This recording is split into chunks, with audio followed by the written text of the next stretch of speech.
Hi all, welcome back to she blogs Kannada. ಎಲ್ಲರೂ ಹೇಗಿದ್ದೀರಾ? ಇದು ಜನ್ಮಾಷ್ಟಮಿ ದಿನದ ಬ್ಲಾಗ್ ಆಗಿರುತ್ತೆ.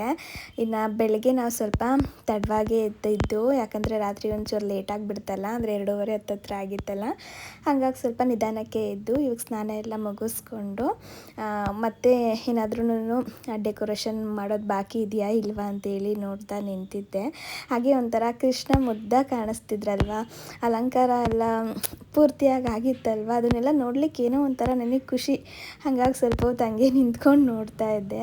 ಇನ್ನು ಅದಾದಮೇಲೆ ಅಮ್ಮ ತಿಂಡಿ ಮಾಡಿದ್ರು. ಹಾಗಾಗಿ ನಾನು ಅವರು ತಿಂಡಿ ಮಾಡೋ ಸಮಯದಲ್ಲಿ ಈ ಕಡೆ ಬಂದು ರಂಗೋಲಿನೆಲ್ಲ ಬಿಡಿಸ್ತಾ ಇದ್ದೀನಿ. ಏನೇ ಅಂದ್ರೂ ಹಬ್ಬದಲ್ಲಿ ಬಣ್ಣದ ರಂಗೋಲಿ ಹಾಕಿದ್ರೇ ಅದೊಂಥರ ಚೆಂದ, ಎಷ್ಟು ಚೆನ್ನಾಗಿ ಕಾಣಿಸುತ್ತೆ ಅಲ್ವಾ.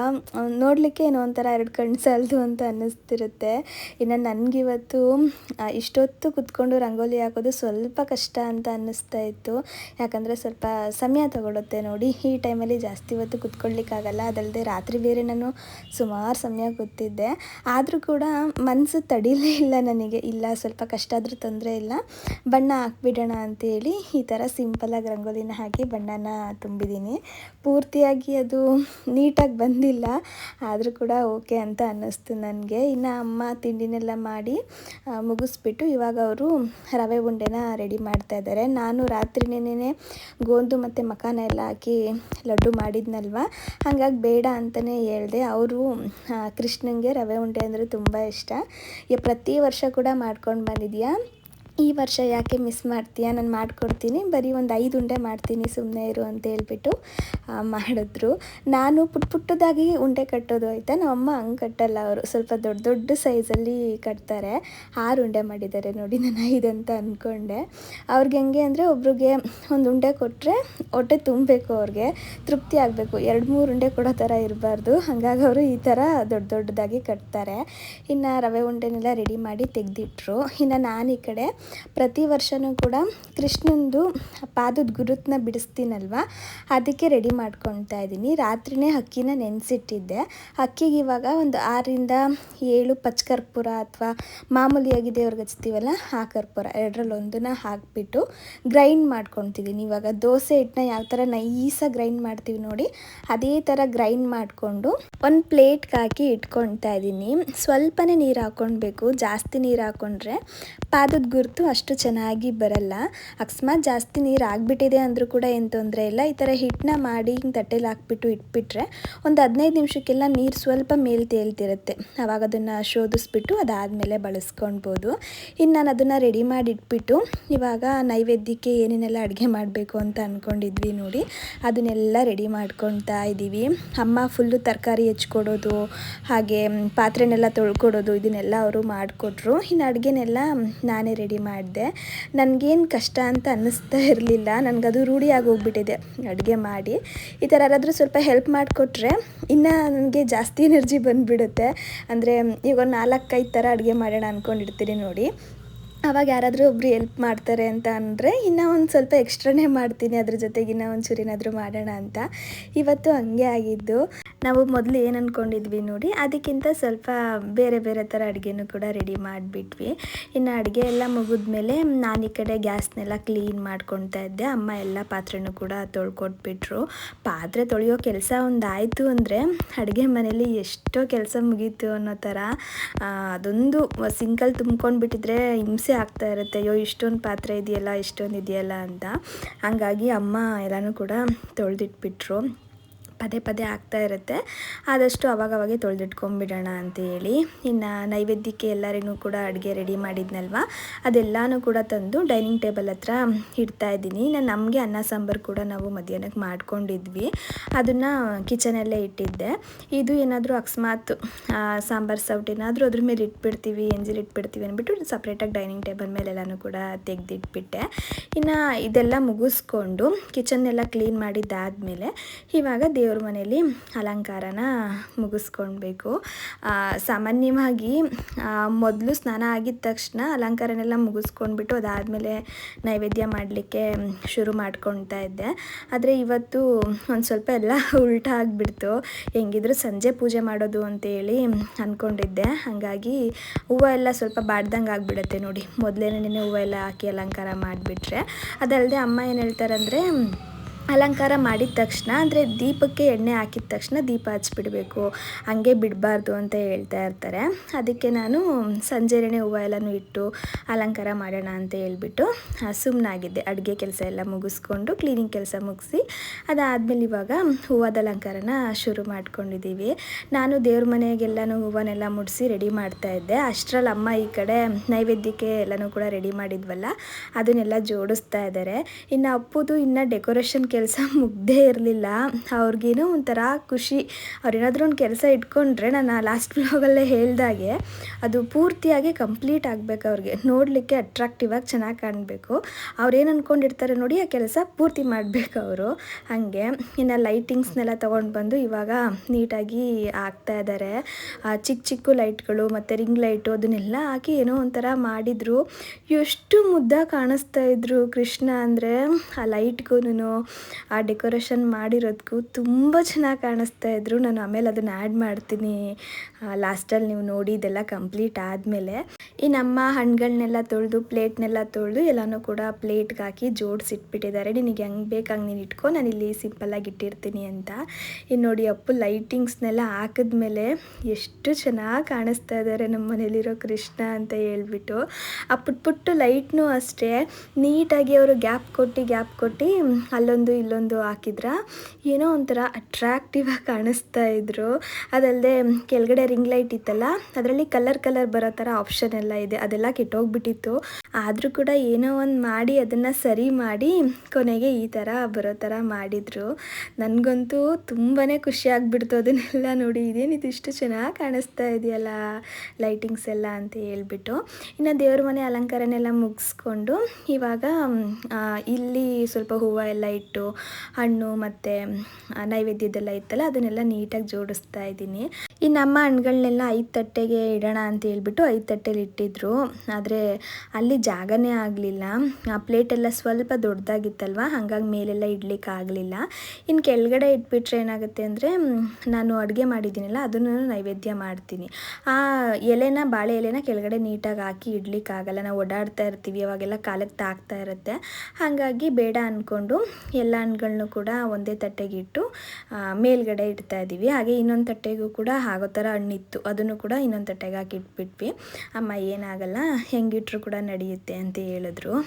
ಸರಿ ಅಂದ್ಕೊಂಡು ಕೊನೆಗೂ 5 ತಟ್ಟೆನೇ ಮಾಡಿದ್ವಿ. ಅಂದರೆ 2 ತಟ್ಟೆಯಲ್ಲಿ ಫ್ರೂಟ್ಸ್ ಇಟ್ವಿ, ಇನ್ನು 3 ತಟ್ಟೆಯಲ್ಲಿ ಒಂದರಲ್ಲಿ ಡ್ರೈ ಫ್ರೂಟ್ಸು, ಹಾಗೆ ಇನ್ನು 2ರಲ್ಲಿ ಲಡ್ಡು ಮತ್ತು ರವೆ ಉಂಡೆ ಎಲ್ಲ ಇತ್ತಲ್ಲ ಅದು. ಒಟ್ಟಿನಲ್ಲಿ 5 ತಟ್ಟೆ ಆಯಿತು. ಇನ್ನು ಅದನ್ನೆಲ್ಲ ಮುಗಿಸ್ಕೊಂಡಿದ್ದಾದಮೇಲೆ ಇವಾಗ ನಾನು ಪಾದದ ಗುರುತನ್ನ ಬಿಡಿಸ್ತಾ ಇದ್ದೀನಿ. ನನಗೇನೋ ಇದನ್ನು ಬಿಡಿಸ್ಲಿಕ್ಕೆ ತುಂಬಾ ಖುಷಿ ಗೊತ್ತಾ. ಅಮ್ಮ ನಾನೇ ಬಿಡಿಸ್ಕೊಡ್ತೀನಿ ಸುಮ್ಮನೆ ಇರು ಅಂತಿದ್ರು, ಯಾಕಂದರೆ ಬಗ್ಗೆ ಎಲ್ಲ ಹಾಕ್ಲಿಕ್ಕಾಗಲ್ಲ ಅಂತ. ನಾನು ಅದಕ್ಕಿಲ್ಲ, ನಾನು ಅದನ್ನು ಬಿಡಿಸ್ತೀನಮ್ಮ, ನೀವು ಹೂವು ಮತ್ತು ಕುಂಕುಮನೆಲ್ಲ ಇಟ್ಕೊಡಿ ಸಾಕು ಅಂತ ಹೇಳಿದ್ದೆ. ಇನ್ನು ಅವ್ರು ಹೊರಗಡೆ ಎಲ್ಲನೂ ಇಡ್ತಾಯಿದ್ರು. ಅಷ್ಟರಲ್ಲಿ ನಾನು ಈ ಕಡೆ ಹೊರಗಡೆದು ನಾನಿಟ್ಟೆ. ಇಲ್ಲಿ ನೋಡಿ ಪಾದದ ಗುರುತೆಲ್ಲನೂ ಬಿಡಿಸಿದ್ಮೇಲೆ ಎಷ್ಟು ಚೆನ್ನಾಗಿ ಕಾಣಿಸ್ತಾ ಇದೆ ಅಂತೇಳಿ. ಜನ್ಮಾಷ್ಟಮಿ ದಿನದಲ್ಲಿ ಇದೇ ಒಂದು ವಿಶೇಷ, ಇದು ನೋಡೋದೇ ಒಂಥರ ಖುಷಿ. ಇನ್ನು ಪೂಜೆಗೆಲ್ಲ ರೆಡಿ ಮಾಡ್ಕೊಂಡಿದ್ದಾಯಿತು, ಅಲಂಕಾರ ಮುಗಿದಿದೆ, ನೈವೇದ್ಯನೂ ಕೂಡ ರೆಡಿ ಮಾಡಿಟ್ಟಿದ್ದಾಯಿತು. ಮಧ್ಯಾಹ್ನನೇ ನೈವೇದ್ಯ ಎಲ್ಲ ಆಗೋಗ್ಬಿಟ್ಟು ಸೈಡಲ್ಲಿ ಎತ್ತಿಟ್ಕೊಂಡ್ಬಿಟ್ಟಿದ್ದೆ, ಮತ್ತೇನಾದ್ರೂ ಕೈಗೆ ಹಾಕ್ಬಿಡ್ತೀವಿ ಅಂತೇಳಿ. ಇನ್ನಿವಾಗ ಪೂಜೆ ಮಾಡಿ ನೈವೇದ್ಯ ಮಾಡಬೇಕು. ಪ್ರತಿ ವರ್ಷ ಏನಂದರೆ ಬೆಳಗ್ಗೆನೇ ಎಲ್ಲ ಮುಗ್ದೋಗ್ಬಿಟ್ಟಿರೋದು. ಇಷ್ಟರಲ್ಲಾಳೆ ನಾನು ಸಂಜೆ ಮನೆಗೆ ಬಂದು ಸಂಜೆ ಪೂಜೆ ಮುಗಿಸಿ ಕುಂಕುಮ ಕರೀತಾ ಇದ್ದೆ. ಈ ವರ್ಷ ಸ್ವಲ್ಪ ತಡ ಆಯಿತು. ರಾತ್ರಿ ಎಲ್ಲ ರೆಡಿ ಮಾಡಿದ್ವಲ್ಲ, ಹಂಗಾಗಿ ಒಂದು ಸ್ವಲ್ಪ ಲೇಟಾಗಿದ್ದು. ಆದರೂ ಕೂಡ ನಾನು ಒಂದು 4:15ಗೆ ಅಲಾರಾಮ್ ಇಟ್ಕೊಂಡಿದ್ದೆ, ಬೇಗ ಎದ್ದು ಮುಗಿಸ್ಕೊಳ್ಳೋಣ ಅಂತ. ಆದರೆ ಇವರು ಫೋನ್ನ ಸೈಲೆಂಟ್ ಮಾಡಿಬಿಟ್ಟಿದ್ದಾರೆ, ಮತ್ತೆ ಸುಸ್ತು ಮಾಡ್ಕೊತಾಳೆ ಅಂತ ಹೇಳ್ಬಿಟ್ಟು. ಹಾಗಾಗಿ ಬೆಳಗಿನ ಪೂಜೆ ಅಂದರೆ ನನಗೆ ಒಂದು 10 ಗಂಟೆ ಒಳಗಡೆ ಮುಗಿಸ್ಕೊಂಡು ಬಿಡಬೇಕು. ಆವಾಗಲೇ ಸಮಾಧಾನ. 12 ಗಂಟೆಗೆ 1 ಗಂಟೆಗೆ ಮಾಡಿದ್ರೆ ಏನೋ ಅದು ಸಮಾಧಾನನೇ ಅನಿಸಲ್ಲ. ಇನ್ನು ಟೈಮ್ ನೋಡಿದೆ, ಬೆಳಗ್ಗೆ ಮಾಡಲಿಕ್ಕಾಗಿಲ್ಲ ಅಂದರೆ ಇನ್ನು ಯಾವಾಗ ಮಾಡ್ಬೋದು ಅಂತ. ಮಧ್ಯಾಹ್ನ ಇತ್ತು, ಹಾಗೆ ಸಂಜೆ 5:30 ಮೇಲೆ ಇತ್ತು. ಇನ್ನು ಮಧ್ಯಾಹ್ನ ಬೇಡ, ಸಂಜೆ 5:30 ಮೇಲೆ ಮಾಡೋಣ ಅಂತ ಹೇಳ್ಬಿಟ್ಟು ಎಲ್ಲಾನು ಕೂಡ ರೆಡಿ ಮಾಡಿಕೊಂಡು ಇವಾಗ ಪೂಜೆಗೆಲ್ಲ ರೆಡಿ ಮಾಡಿದ್ದಾಯಿತು. ಸಮಾಧಾನ ಆದ್ರೂ ಮಧ್ಯಾಹ್ನ ಒಂದು ಸ್ವಲ್ಪ ನಂಗೆ ಗಲಿಬಿಲಿ ಅನ್ನಿಸ್ತಿತ್ತು. ಆ ಟೈಮ್ಗೆ ಆಗುತ್ತೋ ಆಗಲ್ವೋ, ಬೆಳಗ್ಗೆನೇ ಪೂಜೆ ಮಾಡಿದ್ರೇ ಚೆನ್ನಾಗಿರೋದು ಅಂತ. ಅದಾದಮೇಲೆ ಎಲ್ಲ ರೆಡಿ ಮಾಡೋದ್ನಲ್ವ, ನಾವು ಅಂದ್ಕೊಂಡಂಗೆ ನೀಟಾಗೆಲ್ಲನೂ ರೆಡಿ ಮಾಡೋದ್ವಲ್ಲ, ಹಂಗಾಗಿ ಮನಸ್ಸಿಗೆ ಇವಾಗ ಸಮಾಧಾನ. ಇವಾಗ ಅಭಿಷೇಕ ಮಾಡಿ ನೈವೇದ್ಯ ಮುಗಿಸ್ಬೇಕು. ಒಂದು 7:30 ಗಂಟೆನೂ ಕೂಡ ಪೂಜೆ ಮಾಡ್ಬೋದು ಅಂತ ಇದೆ. ಅಂದರೆ 5:30 7:30 ಗಂಟೆನೂ ಕೂಡ ಪೂಜೆ ಮಾಡ್ಬೋದು ಅಂತ. ಹಾಗಾಗಿ ಏನು ತೊಂದರೆ ಇಲ್ಲ, ಆರಾಮದಲ್ಲಿ ಮಾಡ್ಬೋದು. ಏನಪ್ಪು ತುಂಬ ಅಂದರೆ ತುಂಬ ಚೆನ್ನಾಗಿ ಡೆಕೋರೇಷನ್ ಮಾಡ್ಕೊಂಡಿದ್ದಾರೆ ಈ ಸಲ. ನಿಜವಾಗ್ಲೂ ನನಗೇನೋ ಒಂಥರ ಬೆಳಗ್ಗೆ ಎದ್ದು ಬಂದು ಒಂದು ಅರ್ಧ ಗಂಟೆ ಬರೀ ಅಲಂಕಾರ ಮಾಡಿರೋದನ್ನೇ ನೋಡ್ತಾ ಇದ್ದೀನಿ. ನೀಟಾಗಿ ಡೆಕೋರೇಷನ್ ಮಾಡಿದ್ರಲ್ಲ ಚೆನ್ನಾಗಿ ಕಾಣಿಸ್ತಾ ಇದೆಲ್ಲ ಅಂತ ಹೇಳ್ಬಿಟ್ಟು. ನಿಜ ತಾನೆ. ಇವಾಗ ಇನ್ನು ಲೈಟ್ ಹಾಕಿದ್ಮೇಲೆ ಇನ್ನೂ ಚೆನ್ನಾಗಿದೆ. ಇನ್ನು ಮಧ್ಯಾಹ್ನ ಬಂದು ಇನ್ನೂ ಏನೇನೋ ಮಾಡಿದ್ರು, ಸಣ್ಣ ಸಣ್ಣ ಲೈಟ್ಸ್ ಬರುತ್ತಲ್ಲ ಅದನ್ನೆಲ್ಲ ಹಾಕಿ, ರಿಂಗ್ ಲೈಟ್ ಹಾಕಿ. ಆ ರಿಂಗ್ ಲೈಟ್ ಬೇರೆ ಕೆಟ್ಟೋಗ್ಬಿಟ್ಟಿತ್ತು. ಅದನ್ನೊಂದು ಅರ್ಧ ಗಂಟೆ ಕುತ್ಕೊಂಡು ರೆಡಿ ಮಾಡಿ ಒಂಥರ ಚೆನ್ನಾಗಿ ಮಾಡಿದ್ದಾರೆ. ಮಾಡಿದ್ರೆ ನೀಟಾಗಿ ಮಾಡ್ಬೇಕು. ಏನೇನು ಅನ್ಕೊಂಡಿದೀವಿ ಎಲ್ಲ ಥರ ರೆಡಿ ಮಾಡಿ ಮಾಡ್ಬೇಕು. ಬಟ್ ಏನಾಯಿತು ಅಂದರೆ ಈ ಸಲ ನಾವು ನಿನ್ನೆ ಮಧ್ಯಾಹ್ನನೇ ಪ್ಲ್ಯಾನ್ ಮಾಡ್ಕೊಂಡು ಮಾಡಿಬಿಡ್ಬೇಕಿತ್ತು. ಅಂದರೆ ಇವ್ರು ಮಧ್ಯಾಹ್ನ ಬೇಗ ಬಂದಿದ್ರೆ ಸಂಜೆ ಅಷ್ಟರಲ್ಲಿ ಡೆಕೋರೇಷನ್ ಕೆಲಸ ಮುಗ್ದೋಗ್ಬಿಟ್ಟಿರೋದು ತಾನೇ. ಹೌದು, ಅದೊಂದು ಸ್ವಲ್ಪ ಎಡ್ಬಟ್ಟಾಯ್ತಲ್ಲ ಶಾಪಲ್ಲಿ, ಸಿಸ್ಟಮ್ ಕಿಟ್ಟೋಗ್ಬಿಟ್ಟು. ಹಂಗಾಗಿ ನಮಗೆ ರಾತ್ರಿ ಎಲ್ಲ ಮಾಡೋ ಥರ ಆಯಿತು. ಬೆಳಿಗ್ಗೆ ರಾತ್ರಿ ಅಂತ ಏನಿಲ್ಲಮ್ಮ, ಭಕ್ತಿಯಿಂದ ಯಾವಾಗ ಬೇಕಾದ್ರೂ ಪೂಜೆ ಮಾಡ್ಬೋದು ದೇವ್ರಿಗೆ. ಆ ಥರ ಬೆಳಿಗ್ಗೆನೆ ಮಾಡ್ಬೇಕು ಮಧ್ಯಾಹ್ನ ಮಾಡ್ಬೇಕಂತ ಏನಿಲ್ಲ. ಅಂದರೆ ಒಳ್ಳೆ ಮುಹೂರ್ತ ನೋಡ್ಕೊಂಡು ಪೂಜೆ ಮಾಡ್ಬೇಕಷ್ಟೇ. ಅಂದರೆ ನಮಗೆ ಹೆಣ್ಮಕ್ಳಿಗೆ ಒಂದಿರುತ್ತಲ್ವಾ, ಬೆಳಗಿನ ಜಾವನೇ ಪೂಜೆ ಮುಗಿಸ್ಬೇಕು, ಈ ಟೈಮ್ಗೆ ನೈವೇದ್ಯ ಮಾಡಬೇಕು, ಇದೆಲ್ಲ ಇರುತ್ತಲ್ಲ, ನಾವು ಅದನ್ನು ಜಾಸ್ತಿ ಫಾಲೋ ಮಾಡ್ತೀವಿ. ಇವರು ಭಕ್ತಿಯಿಂದ ನೀನು ಯಾವಾಗಾದರೂ ಮಾಡಮ್ಮ, ಈ ಟೈಮಲ್ಲಿ ನೀನು ಮಾಡೋದೇ ಹೆಚ್ಚು, ನೀನು ಶ್ರದ್ಧೆಯಿಂದ ಮಾಡ್ತೀಯಲ್ವಾ, ದೇವ್ರು ನಿನಗೆ ಒಲಿತಾರೆ ಅಂತ ಹೇಳ್ತಾ ಇರ್ತಾರೆ. ಒಟ್ನಲ್ಲಿ ಸಮಾಧಾನ. ಇವತ್ತು ಮಧ್ಯಾಹ್ನ ಒಂದು ಸ್ವಲ್ಪ ಬೇಜಾರಾಗ್ತಿತ್ತು ಅಷ್ಟೇ, ಇವಾಗ ಏನಿಲ್ಲ, ಖುಷಿಯಾಗಿದ್ದೀನಿ. ಇವಾಗ ಪೂಜೆ ಮುಗಿಸ್ಕೊಂಡು ಬಿಡ್ತೀವಿ. ಹಾಗೆ ಏನೇನೆಲ್ಲ ನೈವೇದ್ಯ ಮಾಡಿದ್ದೀನಿ ಅಂತೇಳಿ ತೋರಿಸ್ತೀನಿ ರೀ. ಮೊಸರನ್ನ ಮಾಮೂಲಿಯಾಗಿ ಇದಕ್ಕೆ ಈರುಳ್ಳಿ ಆ ಥರ ಎಲ್ಲ ಏನೂ ಹಾಕಿಲ್ಲ, ಸುಮ್ಮನೆ ಸಿಂಪಲ್ಲಾಗಿ ಒಗ್ಗರಣೆ ಮಾಡಿರೋದು.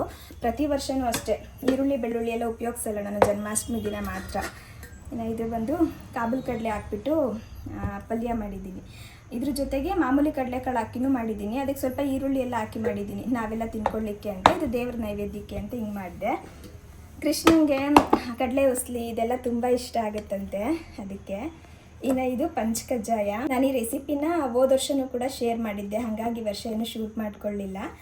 ಇದಕ್ಕೆ ಸ್ವಲ್ಪ ಬಾಳೆಹಣ್ಣು ಕಟ್ ಮಾಡಿ ಹಾಕೊಂಡ್ರೆ ಇದು ರೆಡಿ ಆಗುತ್ತೆ. ಇದ್ರ ಜೊತೆಗೆ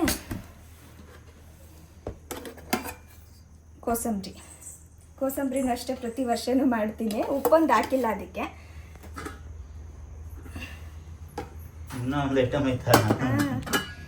ಇದು ಬಂದು ಹಾಲು ಕೀರು ಮಿಕ್ಸ್ ಮಾಡಬೇಕು. ಇದು ಪಾಯಸ ಪಿಜ್ಜಾ ಅಂದರೆ ಹಂಗೆ ಮಾಡಿ ಇಟ್ಬಿಟ್ಟಲ್ಲಪ್ಪು, ಹಂಗಾಗಿ ಸ್ವಲ್ಪ ಗಟ್ಟಿ ಆಗಿಬಿಟ್ಟಿದೆ. ನನಗೆ ಸ್ವಲ್ಪ ಭಯ, ಏನಾದರೂ ನಾವು ಊಟ ಮಾಡಿ ಸೌಟ್ ಏನಾದರೂ ಇದಕ್ಕೆ ಹಾಕ್ಬಿಡ್ತೀವೋ ಏನೋ, ಈ ಥರ ಎಲ್ಲ ನಾನು ಜಾಸ್ತಿ ಯೋಚನೆ ಮಾಡ್ತೀನಿ. ಅದಕ್ಕೆ ತೆಗೆದು ಸೈಡಲ್ಲಿ ಇಟ್ಬಿಟ್ರೆ ನೈವೇದ್ಯ ಅಂತ, ಆ ಕಡೆ ಮತ್ತೆ ನಾವು ಹೋಗಲ್ಲ ಅಂತ. ಇದ್ರ ಜೊತೆಗೆ ಪುಳಿಯೋಗರೆನೂ ರೆಡಿ ಮಾಡಿಟ್ಟಿದ್ದೀನಿ. ಅಮ್ಮ ಇವಾಗ ಬಿಸಿಯನ್ನು ಮಾಡಿದ್ದಾರೆ, ಅದಕ್ಕೆ ಸ್ವಲ್ಪ ಪುಳಿಯೋಗರೆ ಗೊಜ್ಜಾಕಿ ಕಲಿಸ್ಬಿಟ್ರೆ ನೈವೇದ್ಯ ಎಲ್ಲ ರೆಡಿ ಆಯಿತು. ನೋಡಿ, ತುಳಸಿ ದಳ ಹಾಕೋಣ ಅಂತೇಳಿ ತಂದಿಟ್ಕೊಂಡೆ, ಹಾಗೆ ಮರ್ತೋಯ್ತು. ಇವತ್ತೆಲ್ಲ ಹಂಗೆ ಒಂದು ಮಾಡ್ಬೇಕು ಅನ್ಕೊತೀನಿ, ಒಂದು ಟೈಮಲ್ಲಿ ಮರ್ತೋಗ್ಬಿಡುತ್ತೆ. ನನಗೆ ಯಾವಾಗಲೂ ಒಂದ್ಸಲ ದೇವಸ್ಥಾನಕ್ಕೆ ಹೋದಾಗ ಅಲ್ಲಿ ಹೇಳಿದರು, ನಾವು ದೇವರ ನೈವೇದ್ಯ ಮಾಡ್ತೀವಲ್ವ, ಅವಾಗ ನಾವು ಎಷ್ಟೇ ರುಚಿಯಾಗಿ ಮಾಡಿದರೂ ಕೂಡ ಅದಕ್ಕೊಂದು ತುಳಸಿದೆಲ್ಲ ಹಾಕಿದ್ರೆ ಆ ರುಚಿ ಇನ್ನೂ ಸ್ವಲ್ಪ ಹೆಚ್ಚಾಗುತ್ತೆ ಅಂತ ಹೇಳ್ಬಿಟ್ಟು.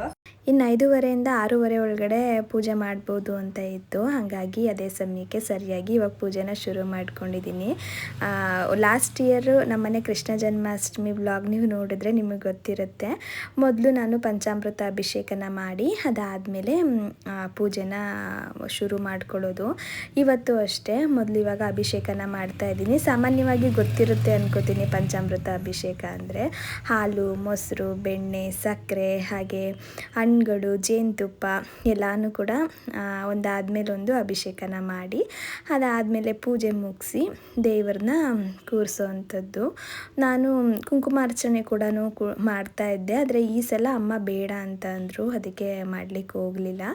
ಬರೀ ಪಂಚಾಮೃತ ಅಭಿಷೇಕನ ಮಾಡಿದೆ ಅಷ್ಟೇ.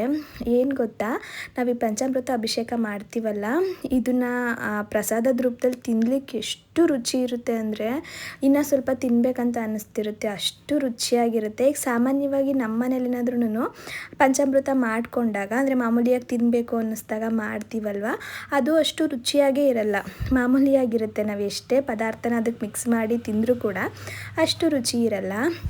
ಆದರೆ ಈ ಥರ ದೇವರಿಗೆ ಅಭಿಷೇಕ ಮಾಡಿರೋದು 1 ಸ್ಪೂನ್ ಸಿಕ್ಕಿದ್ರೆ ಸಾಕು, ತುಂಬಾ ರುಚಿ ಅಂತ ಅನಿಸುತ್ತೆ.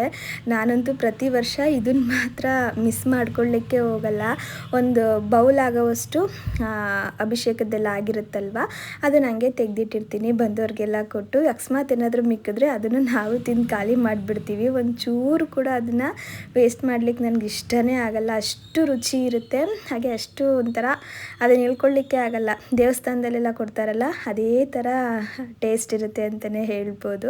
ಅದೆಲ್ಲ ಏನೋ ದೇವ್ರ ಮಹಿಮೆ ಅಂತ ಅನಿಸುತ್ತೆ. ಇನ್ನು ಎಲ್ಲನೂ ಕೂಡ ರೆಡಿ ಮಾಡಿ ಇವಾಗ ಪೂಜೆನೂ ಕೂಡ ಮುಗಿಸ್ತಾ ಇದ್ದೀವಿ. ಒಟ್ಟಿನಲ್ಲಿ 6:30 ಅಷ್ಟರಲ್ಲಿ ಪೂಜೆ ಎಲ್ಲ ಆಯಿತು. ನಾನು ಹಂಗೆ ಅಂದ್ಕೊಂಡಿದ್ದೆ 6:30 ಅಷ್ಟರಲ್ಲಿ ಮುಗಿಸ್ಬಿಡ್ಬೇಕು ಸರಿಯಾದ ಸಮಯಕ್ಕೆ ಅಂತೇಳಿ. ಒಟ್ಟಿನಲ್ಲಿ ಅಂದ್ಕೊಂಡಂಗೆ 6:30 ಅಷ್ಟರಲ್ಲೆಲ್ಲ ಪೂಜೆ ಎಲ್ಲ ಮುಗೀತು. ಎಲ್ಲ ಸುಸೂತ್ರವಾಗಾಯಿತು, ಯಾವುದೇ ಥರ ವಿಘ್ನ ಇಲ್ಲದಂಗೆ. ಅದು ಮನಸ್ಸಿಗೇನೋ ಒಂಥರ ಸಮಾಧಾನ. ನಾವೆಷ್ಟೇ ಎಫರ್ಟ್ ಹಾಕಿ ಅಲಂಕಾರ ಎಲ್ಲ ಮುಗಿಸಿ ಪೂಜೆ ಮಾಡಿದರೂ ಕೂಡ ಏನಾದರೂ ಒಂದು ವಿಘ್ನ ಆಗಿಬಿಟ್ರೆ ಮನಸ್ಸಿಗೆ ತುಂಬ ಬೇಜಾರಾಗ್ತಿರುತ್ತೆ. ಈ ಸಲವಂತೂ ಏನೂ ಆಗಲಿಲ್ಲ, ಪ್ರತಿ ವರ್ಷವೂ ಅಷ್ಟೇ ಏನೂ ಆಗಿಲ್ಲ. ಇನ್ನು ಮುಂದೇನೂ ಹಂಗೆ ಆಗದೆ ಇರಲಿ ಅಂತ ಬೇಡ್ಕೋತೀನಿ. ಇನ್ನು ಇವಾಗ ಪೂಜೆ ಮುಗಿಸಿದ್ದಾದಮೇಲೆ ನೈವೇದ್ಯನ ಮಾಡ್ತಾಯಿದ್ದೀನಿ. ಇವಾಗಲೇ ಹೇಳ್ದಂಗೆ ದೇವ್ರಿಗೆ ನೈವೇದ್ಯ ಮಾಡೋದ್ರಿಂದ ಈರುಳ್ಳಿ ಬೆಳ್ಳುಳ್ಳಿ ಏನೂ ಕೂಡ ಬಳಸಲ್ಲ ನಾನು. ಹಾಗೆ ಮಾಡಿರೋ ಪದಾರ್ಥನ ಮಾತ್ರ ದೇವರಿಗೆ ನೈವೇದ್ಯ ಮಾಡೋದು. ಇನ್ನು ಅಮ್ಮ ಎಲ್ಲನೂ ಕೂಡ ತಂದುಕೊಡ್ತಾಯಿದ್ರು. ಎದ್ದು ಕುತ್ಕೊಂಡು ನನಗೆ ಸ್ವಲ್ಪ ಕಷ್ಟ ಆಗಿಬಿಡುತ್ತೆ ಅಂಥೇಳಿ ಅವರೆಲ್ಲನೂ ಕೂಡ ತಂದು ಕೊಟ್ಟರು. ನಾನು ಈ ಕಡೆ ಬಡಿಸ್ತಾ ಇದ್ದೀನಿ. ಯಾವುದೋ ದೇವ್ರ ಹೂವು ಕೊಡ್ತು, ಒಳಗಡೆ ಆ ಕಡೆಗಂತ ಗೊತ್ತಿಲ್ಲ. ಹೂವು ಕೊಡೋದೇ ಹೆಚ್ಚು, ನೀವು ಬಲ್ಗಡೆ ಎಡಗಡೆ ಎಲ್ಲ ಬೀಳ್ಬೇಕಲ್ಲ ನಿಮಗೆ. ಯಾವ ಕಡೆ ಕೊಡ್ತು ಅಂತ ಹೇಳ್ಬೇಕು ನನಗೆ ಗೊತ್ತಿಲ್ಲ, ಒಟ್ನಲ್ಲಿ ಬೀಳ್ತು, ಅಲ್ಲಿ ಹೂವು ಬೀಳ್ತು. ಬನ್ನಿ ಒಳಗೆ.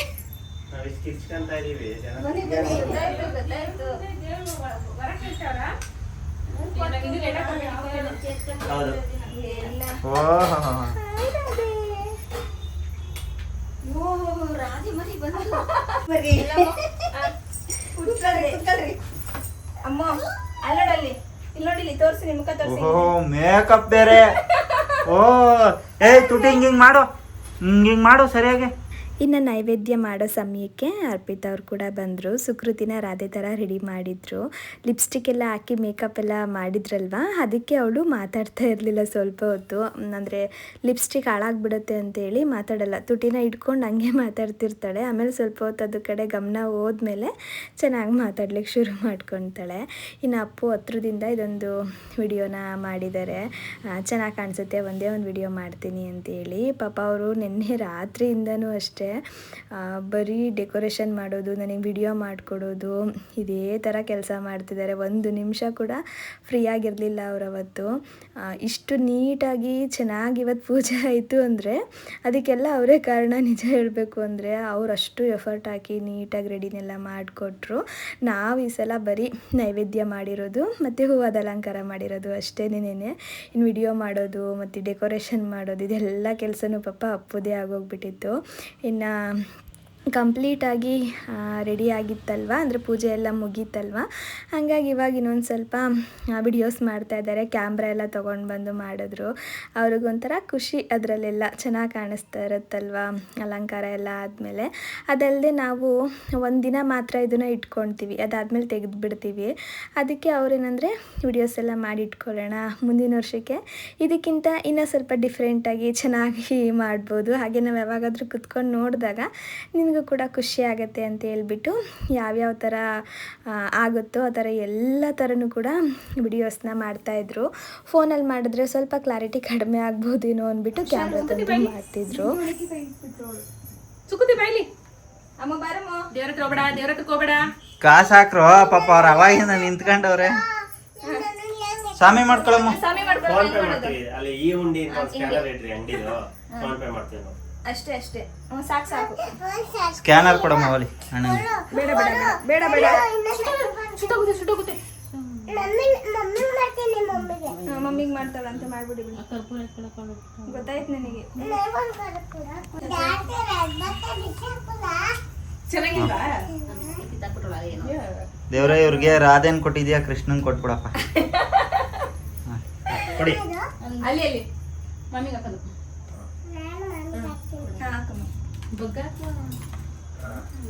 ನೀನಿರೋ ಐಟಿಗೆ ಬಗ್ಗ ಹಾಕ್ಬೇಕು, ನಾವು ಹಂಗೆ ಹಿಂಗ್ ಬೆಂಡ್ ಆದ್ರೆ ಸಾಕು. ಶುದ್ಧ ಏನಿಲ್ಲ ನೀವು ಒಂದು ಅರ್ಧ ನಾನು ಇಲ್ಲಿ ನೋಡಿ, ಇಲ್ಲಿ ಇರೋದು ಸಾಕು, ಏಯ್. ಇಲ್ಲವಳೆ. ಏಯ್ ಈ ಟೈಮಲ್ಲಿ ಅದೇ ತಿನ್ನೋದಲ್ಲ. ಇಸ್ಕೋ ಇನ್ನೂ ಇಸ್ಕೋ, ಬೇಕೇ ಬೇಕು ಅನ್ನೋ ನಂಗೆ. ಇನ್ನು ಸ್ವಲ್ಪ ಫೋಟೋಸ್ನು ಕೂಡ ಸುಕೃತಿ ತೆಗಿಯೋಣ ಅಂತೇಳಿ ಅವರು ಕಷ್ಟಪಡ್ತಾ ಇದ್ದಾರೆ. ನೀವಿಲ್ಲಿ ನೋಡ್ತಿರ್ಬೋದು, ಅವಳು ಆ ಜ್ಯುವೆಲ್ರೀಸು ಮತ್ತು ಆ ದುಪ್ಪಟ್ಟ ಎಲ್ಲನೂ ಕೂಡ ತೆಗ್ದಾಕ್ತಾ ಇದ್ಲು. ಅವಳಿಗೆ ಈ ಥರದ್ದೆಲ್ಲ ಇರಿಟೇಟ್ ಆಗ್ತಾ ಇರುತ್ತೆ, ಜಾಸ್ತಿ ಟೈಮ್ ಇಟ್ಕೊಳ್ಳಿಕ್ಕಾಗಲ್ಲ, ಹಾಗಾಗಿ ತೆಗ್ದುಬಿಡ್ತಾಳೆ. ಅಪ್ಪು ಒಂದೆರಡು ಫೋಟೋಗಾದ್ರೂ ಇರಲಿ ಸುಮ್ಮನಿರಮ್ಮು ಅಂತ ಹೇಳಿ ಏನೋ ಒಂದು ಕಷ್ಟಪಟ್ಟು ಒಂದು 2-3 ಫೋಟೋಸ್ ತೆಗೆದ್ರು.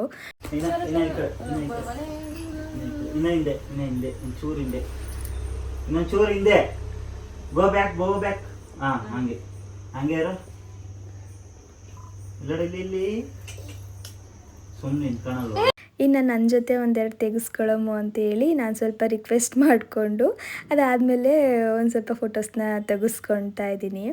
ನನ್ನ ಜೊತೆ ನಿಂತ್ಕೊಂಡ್ಲು, ಪರವಾಗಿಲ್ಲ, ಒಂದು 3 ಫೋಟೋಸ್ ಏನೋ ಬಂತು. ಅದಾದಮೇಲೆ ಅವಳಿಗೆ ಬೇಜಾರಾಯ್ತು ಅಂತ ಅನಿಸುತ್ತೆ, ತೆಗೆಸ್ಕೊಳ್ಳಿಕ್ಕೆ ಹೋಗಲಿಲ್ಲ. ಇನ್ನು ಅರಿಶಿನ ಕುಂಕುಮಕ್ಕೆ ಕರಿಬೇಕಿತ್ತು. ಅಮ್ಮ ನೀನೇನು ಹೋಗಬೇಡ, ಸಂಜೆ ಆಗೋಗ್ಬಿಟ್ಟಿದೆ, ಕತ್ಲೆ ಆಗಿದೆ, ನಾನೇ ಹೋಗಿ ಕರೆದ್ಬಿಟ್ಟು ಬರ್ತೀನಿ ಅಂತ ಹೇಳ್ಬಿಟ್ಟು ಲೇಖಮ್ಮ ಮತ್ತು ಅಮ್ಮ ಇಬ್ಬರೂ ಹೋಗಿ ಕರೆದ್ಬಿಟ್ಟು ಬಂದರು. ಸಾಮಾನ್ಯವಾಗಿ ನಮ್ಮಮ್ಮ ನನಗೆ ಏನು ಕೂಡ ರಿಸ್ಟ್ರಿಕ್ಟ್ ಮಾಡಲ್ಲ, ಹಂಗಿರಬೇಡ ಹಿಂಗಿರಬೇಡ, ಅದು ತಿನ್ನಬೇಡ ಇದು ತಿನ್ನಬೇಡ ಅದೆಲ್ಲ ಏನೂ ಹೇಳಲ್ಲ. ಅವ್ರಿಗೇನಂದರೆ ಸಂಜೆ ಟೈಮ್ ಹೊರಗಡೆ ಹೋಗಬೇಡ, ಅದು ಒಂದೇ ಅವರು ಹೇಳೋದು. ಅದಕ್ಕೆ ನಾನು ಕೂಡ ಏನು ಹೋಗ್ಲಿಕ್ಕೆ ಹೋಗಲ್ಲ, ಅವ್ರಿಗೆ ಯಾಕೆ ಬೇಜಾರು ಮಾಡೋದು ಅಂತ. ಇಲ್ಲಿ ನೋಡಿ ಆಂಟಿ, ತಟ್ಟೆ ಹಿಂಗಿತ್ತು, ಇಷ್ಟು ಹೆಸರು ಬೇಳೆ, ಇಷ್ಟು ಪಾಯಸ, ಇಷ್ಟು ಕಡಲೆ ಉಸ್ಲಿ, ಕೋಸಂಬರಿ, ಏನೇನೋ ಇತ್ತು. ಒಂದ್ 2 ತುತ್ತಾರು ತಿನ್ನೋದು ಬೇಡವಾ? 2 ತುತ್ತು ಇದು ತಿನ್ನಿ ಒಂದೇ ಒಂದ್ಸರಿ. ಅವನ ಕೈಯಲ್ಲಿ 2 ತುತ್ತು ಅಂದ್ರೆ ಗೊತ್ತಾಗ. ಸಪ್ಪೆದು ಉಪ್ಪಾಕಿಲ್ಲ. ತಿನ್ನಿ, ಇರಾಕ ಕಾಯಿ ತುರಿ ಅವೆಲ್ಲ ತಿನ್ಬೇಕು. ಸಾಲ್ಟ್ ಹಾಕ್ತಿಲ್ಲ, ಆದ್ರೆ ಇಷ್ಟಿಷ್ಟೇ ನೋಡಿ ಆಂಟಿ, ಏನು ಚೇಂಜ್ ಇಲ್ಲ, ಇಷ್ಟಿಷ್ಟು. ಉಪ್ಪು ಹಾಕಿಲ್ಲ ನೋಡಿ. ಹಿಂಗೆ ಹೇಳಕ್ಕೆ ಏನಮ್ಮದು ಅಮ್ಮ ಏನದು? ಅವ್ರ ಗೊಂಬೆ ಕೊಳ್ಳೆಗೊಂದು ಏನಾರು ಹಾಕ್ಬೇಕಾಯ್ತು ಅವಳಿಗೆ. ಹಾಕಿದ್ವಿ ಎಲ್ಲ ಮಣಿ ಸರ್ ಹಾಕಿ ಒಂದ್ಸರ. ವೇಟ್ ಮಾಡ್ಲಾ ಹಾ ಆದ್ಮೇಲೆ ಹೇಳು. ಇಲ್ಲೇ ಐತಲ್ಲ, ಇಲ್ಲೇ 2 ಹಾಕಿದ್ದೀನಿ, ಇಲ್ಲೇ. ಹಿಂಗ್ ಮಾಡೋ ಹಿಂಗೆ. ಅದ್ ಬೇಡ, ಹೋಯ್ತಾ? ಹಾಕು, ವಾಪಸ್ ಹಾಕೋದು. ಅದಕ್ಕೆ ನಾನು ಇಲ್ಲಿ ಚೆನ್ನಾಗಿರೋದು ಹಾಕಿದ್ರೆ ನಿನ್ಗೆ ಒಂಥರ ನೋಡು. ನಮ್ಮ ಅಲ್ಲೋಗೋರ ಅವ್ರ ಮನೆಗೆ ಹಾಕೋದು ವಾಪಸ್ ಹಾಕು. ಇನ್ನು ಕುಂಕುಮ ಕರೆದ್ಬಿಟ್ಟು ಬಂದಿದ್ರಲ್ವ, ಹಾಗಾಗಿ ಎಲ್ಲರೂ ಕೂಡ ಬರ್ತಿದ್ರು. ನಾನು ಈ ಕಡೆ ಕುಂಕುಮ ಕೊಡ್ತಾ ಇದ್ದೀನಿ. ಪ್ರತಿ ವರ್ಷ ಕುಂಕುಮ ಕೊಡೋದ್ರ ಜೊತೆಗೆ ಏನಾದರೂ ಒಂದು ಪ್ರಸಾದನೂ ಕೂಡ ಕೊಡ್ತೀನಿ. ಅಂದರೆ ಈಗ ಕೊಡಬೇಕು ಅಂತಲೇ ಪಂಚಕಜ್ಜಾಯನ ಸ್ವಲ್ಪ ಜಾಸ್ತಿ ಮಾಡಿಬಿಟ್ಟಿರ್ತೀನಿ, ಹಾಗಾಗಿ ಅದನ್ನು ಕೊಡ್ತೀನಿ. ಅವಲಕ್ಕಿ ಪ್ರಸಾದ ಕೊಡಬೇಕು ಅಂತ ಹೇಳ್ತಾರೆ, ಹಾಗಾಗಿ ಇನ್ನು ಲೇಖಮ್ಮ ಎಲ್ಲನೂ ಕೂಡ ರೆಡಿ ಮಾಡ್ಕೊಂಡು ಬಂದು ಕೊಡ್ತಾಯಿದ್ಲು. ನನಗೆ ಓಡಾಡ್ಲಿಕ್ಕೆ ಕಷ್ಟ ಆಗುತ್ತೆ ಅಂತ ಹೇಳ್ಬಿಟ್ಟು ನಾನು ಹಂಗೆ ಕೊಟ್ಟು ಕಲಿಸ್ತಿದ್ದೆ. ಹತ್ತತ್ರ ಒಂದು 8:15 ಆಗಿತ್ತು. ಇವತ್ತು ಮನೆಯಲ್ಲೆಲ್ಲ ಒಂಥರ ಹಬ್ಬದ ವಾತಾವರಣ ತುಂಬಿ ತುಳುಕ್ತಿತ್ತು ಅಂತಲೇ ಹೇಳ್ಬೋದು. ಎಲ್ಲರೂ ತಮಾಷೆ ಮಾಡಿಕೊಂಡು ಮಾತಾಡಿಕೊಂಡು ಒಂಥರ ಚೆನ್ನಾಗಿತ್ತು. ಅಲ್ಲಿ ಇಟ್ಟಿರೋದ್ರಲ್ಲಿ ಯಾವ್ದು ಇಷ್ಟ? ಹೋಗಿ ಎತ್ಕೋ. ಬೇಡ, ಹಾ ಆಮೇಲೆ ಬಾ, ಹಂಗಾರೆ ಎತ್ಕೊಂಬರ. ಕಳ್ಸೋಕೆ ಕೊಟ್ರೆ ನಾನು ಮತ್ತೆ ನಾನು ನಿಮ್ಗೆ ಬರ ಇರಲ್ಲ. ಆಮೇಲೆ ಹುಲ್ಲು ತಗೋ, ಈಗ ಫಸ್ಟ್ ಅದನ್ನ ತಿನ್ನು. ನಡಿ ಇಬ್ರು ತಿನ್ನೋಣ. ಇನ್ನು ಒಬ್ಳೆ ತಿಂದ್ರೆ ಲೂಸ್ ಮೋಷನ್ ಆಯ್ತದೆ.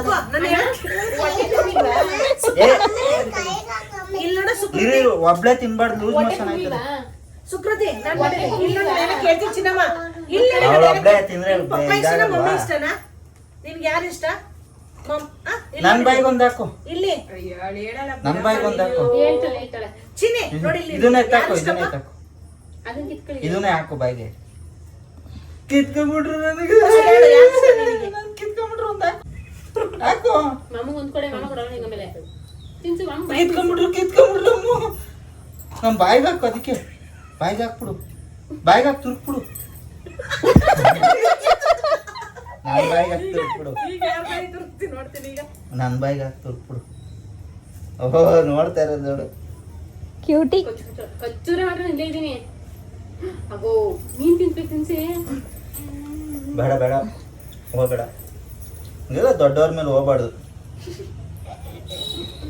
ಮಾಮಗೊಂದು ತಿನ್ಸು ತಿನ್ಸು ನಂಗೆ ನಾ ಯಾವ್ದಾರು ನಿನ್ಗೆ ಯಾವ್ದು ಇಷ್ಟ ಅದು ಒಡೆಯ ನನ್ಗೆ ನಿಮ್ಮ ಮಾಮಗೊಂದು ತಿನ್ಸಿ ಇಲ್ಲೇ ಹಾಕ್ಬಿಡು ಬಾಯಿಗೆ ಹಾಕ್ಬಿಡು ಬೇಗ ತಿನ್ಸಿ ಬಂದು ತಿನ್ಸು ತಿನ್ಸು ದೊಡ್ಡದಾಕೋ ಸ್ವಲ್ಪ ಅದಿನ್ನ ಎತ್ಲಾಗದ ಬಾಯಿ ಅಲ್ಲ ಅಲ್ಲಿಗೂ ಸಿಗಲ್ಲ ಅದು ಉದ್ರ ಹೋಯ್ತದೆ ಹಾಕೊಂಡ್ಬಿಡು ತುರಿಕೊಂಡ್ಬಿಡು ಬಾಯಿಗೆ ಹಾಕೊಂಡು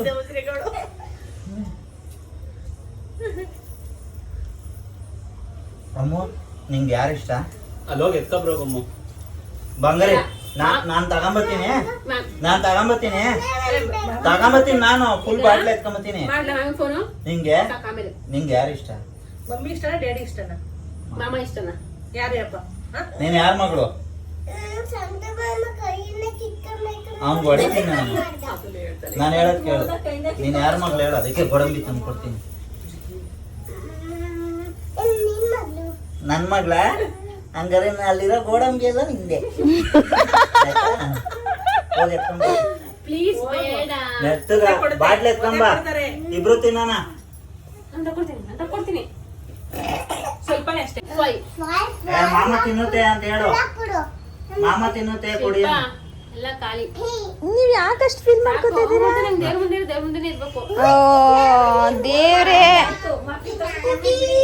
ಏನ್ ಗೊತ್ತಾ, ಮಗ ತಿಂತದ ಪೂಜೆ ಮಾಡಿದ್ರೆ ಮುಗೀತು. ತಿಂದ್ರೇನೆ ಒಳ್ಳೇದಲ್ವಾ? ಅಯ್ಯೋ ದೇವ್ರೆ, ಬೇಗ ಅದ್ ನನ್ ಬೈ ಕದ್ದು ಮುಚ್ಚಿತಿಲ್ಲ ಮಾಮೂಲ್ ಪಕ್ಕ ಹೊಟ್ಟೆ ತುಂಬಿಲ್ಲ ದೊಡ್ಡದಾಕು ದೊಡ್ಡ ಇಷ್ಟು ಊಟ ಎಡ್ಕಿಲ್ಲ ಮಾಮೂಲ್ ಇನ್ನು ಹತ್ತತ್ರ ಒಂದು 9:30ವರೆಗೂ ಕೂಡ ನಾವು ಹಂಗೆ ಕುತ್ಕೊಂಡು ಮಾತಾಡಿಕೊಂಡು ಸಮಯ ಕಳೆದಿದ್ದಾಗಿತ್ತು. ಯಾರಿಗೂ ಕೂಡ ಹಸಿವು ಕೂಡ ಆಗ್ತಿರ್ಲಿಲ್ಲ ಇವತ್ತು. ಸಾಮಾನ್ಯವಾಗಿ ಹಂಗೆ ಅಲ್ವಾ, ಮನೆ ತುಂಬ ಜನ ಇದ್ದಾಗ ಇಲ್ಲಾಂದರೆ ಏನಾದರೂ ಒಂದು ಹಬ್ಬ ಮಾಡಿದಾಗ ನಮ್ಗೆ ಹಸಿವು ಕಡೆ ಗಮನನೇ ಹೋಗೋದಿಲ್ಲ, ಊಟ ಮಾಡಬೇಕು ಅಂತಲೇ ಅನಿಸಲ್ಲ. ಇವತ್ತು ನಮ್ಗೆ ಹಂಗೆ ಆಗ್ತಾಯಿತ್ತು. ಇನ್ನು ನಮ್ಮ ಕೊನೆಯಲ್ಲಿ ಕೃಷ್ಣಂಗೆ ಕೆಂಪಾರತಿನ ಮಾಡಿಬಿಟ್ಟು ಅದಾದಮೇಲೆ ಎಲ್ಲರೂ ಊಟ ಮಾಡೋಣ ಅಂತೇಳಿ ಇವಾಗ ಆರತಿ ಮಾಡ್ತಾಯಿದ್ದೀವಿ. ಬೆಳಗಿರೆ ಮಂಗಳಾರತಿ ಬೆಳಗಿರೆ ಕೃಷ್ಣನಿಗೆ ಮಂಗಳಾರತಿ ಬೆಳಗಿರೆ ಮುತ್ತೈದೆಯರು ಕೃಷ್ಣನಿಗೆ ಮಂಗಳಾರತಿ ಬೆಳಗಿರೆ ಕೃಷ್ಣನಿಗೆ ಮಂಗಳಾರತಿ ಬೆಳಗಿರೆ. ಇನ್ನಿವಾಗ ಎಲ್ಲರೂ ಕೂಡ ಊಟಕ್ಕೆ ಕುತ್ಕೊಳ್ಳೋಣ ಅಂತೇಳಿ ಎಲ್ಲನೂ ತೊಗೊಂಡು ಬಂದು ಇಟ್ಕೊಂಡು ಒಟ್ಟಿಗೆ ಊಟಕ್ಕೆ ಕುತ್ಕೊಳ್ತಾ ಇದ್ದೀವಿ. ಜನ್ಮಾಷ್ಟಮಿ ದಿನ ನೋಡಿ ನಮ್ಮನೆ ಈ ಥರ ಇತ್ತು. ಈ ಸಲ ತುಂಬಾ ವಿಶೇಷವಾಗಿತ್ತು ಅಂತಲೇ ಹೇಳ್ಬೋದು. ಮನಸ್ಸಿಗೆ ತುಂಬ ತೃಪ್ತಿ ಆಯಿತು. ಇನ್ನು ನಿಮಗೂ ಕೂಡ ಇವತ್ತಿನ ಜನ್ಮಾಷ್ಟಮಿ ದಿನದ ಬ್ಲಾಗ್ ಇಷ್ಟ ಆಗಿರ್ಬೋದು ಅಂತ ಅಂದ್ಕೊಂಡಿದ್ದೀನಿ. ಇಷ್ಟ ಆಗಿದ್ರೆ ಪ್ಲೀಸ್ ಒಂದು ಲೈಕ್ ಮಾಡಿ, ಹಾಗೆ ಇನ್ನೂ ಯಾರಾದರೂ ನನ್ನ ಚಾನಲ್ನ ಸಬ್ಸ್ಕ್ರೈಬ್ ಮಾಡದೆ ನೋಡ್ತಾ ಇದ್ದರೆ ಸಬ್ಸ್ಕ್ರೈಬ್ ಮಾಡ್ಕೊಂಡು ಕೂಡ ನೋಡಿ ಆಯಿತಾ. ನೆಕ್ಸ್ಟ್ ಬ್ಲಾಗಲ್ಲಿ ಮತ್ತೆ ಸಿಗ್ತೀನಿ. ಅಲ್ಲಿವರೆಗೂ ಟೇಕ್ ಕೇರ್, ಬಾಯ್.